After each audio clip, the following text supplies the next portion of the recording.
Hello everyone, मैं देवेंद्र फिर से आ गया हूँ आप लोगों के सामने 18th Bhojpuri film award show में। और फिर से आप लोगों के पास में चमचमाते हुए सितारों को ले आया हूँ, हमारे अमरीश भाई और राधा मैम।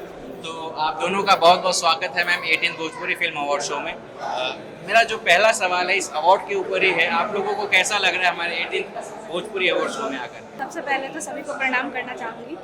कैसा लग रहा है ये तो मतलब कि शब्दों में नहीं बयां कर सकते, बिकॉज अब जब मैं फर्स्ट टाइम आई थी तब भी मुझे ये मंच मिला था, तो मैं बहुत लकी फील करती हूँ अपने आप को। और आज फिर से परफॉर्म कर रही हूँ इसमें, तो मैं ब्लेस्ड हूँ भगवान की कि मुझे इस अवार्ड शो में परफॉर्म करने का मौका मिल रहा है और इन फ्यूचर अवार्ड भी लेके जाऊँगी।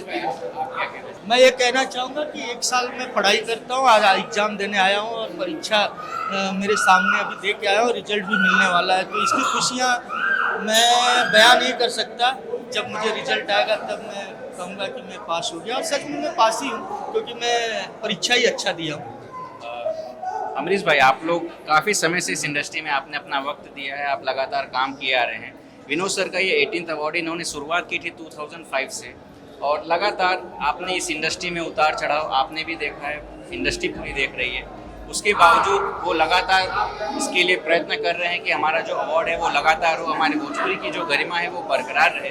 तो आप विनोद सर के बारे में क्या कहना चाहेंगे? सर, मैं विनोद सर के बारे में ज़रूर कहूँगा कि वो हमारे स्कूल के प्रिंसिपल हैं, और जहाँ प्रिंसिपल हमारा अच्छा होता है तो बिल्कुल पढ़ाई भी अच्छी होती है, और कॉलेज और उसके स्टूडेंट बहुत दूर तक जाते हैं और हर कठिनाइयों को सामना करते हैं और उन सब चीज़ों को पार करते हुए अपने लक्ष्य की तरफ पहुंचते हैं। तो उसी तरह ये हमारा भोजपुरी परिवार है, उस भोजपुरी परिवार में ये हमारा भोजपुरी अवार्ड है, जो कि मैं इस अवार्ड से बहुत खुश रहता हूं कि यहाँ पे हमें ये नहीं कहना पड़ता है कि सर ये मुझे अवार्ड मिलना चाहिए या मुझे ये परफॉर्म करना चाहिए। नहीं, यहाँ उस प्रिंसिपल के दायरे में, उस स्कूल के दायरे में एक अपना जूरी मेंबर है और सारी चीज़ें डिसाइड करते हैं वो लोग कि यही लोग परफॉर्म करेंगे, यही लोगों को अवार्ड मिलेगी। फिल्मों की नॉमिनेशन 1-2 महीने पहले से शुरू हो जाता है।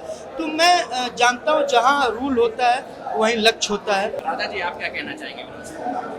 सबसे पहले तो विनोद सर को मैं यही कहूँगी कि इतना हार्ड वर्क करते हैं, उन्होंने आर्टिस्टों का हमेशा से ही सोचा है और सोच रहे, क्योंकि मैं उनका जो फैसला होता है वो ऑनेस्ट होता है।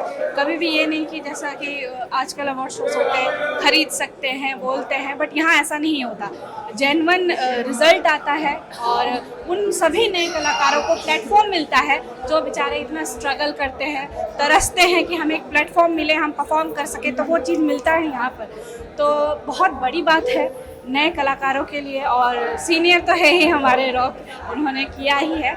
बट यही कहूँगी कि बहुत बहुत धन्यवाद सर कि आप इतना मेहनत करते हैं हमारे लिए। हम यही प्रे करेंगे कि ये आज 18वां बर्थडे मन रहा है, आगे इन फ्यूचर और भी लंबा बर्थडे मने। Thank you so much. Thank you sir, thank you so much, thank you.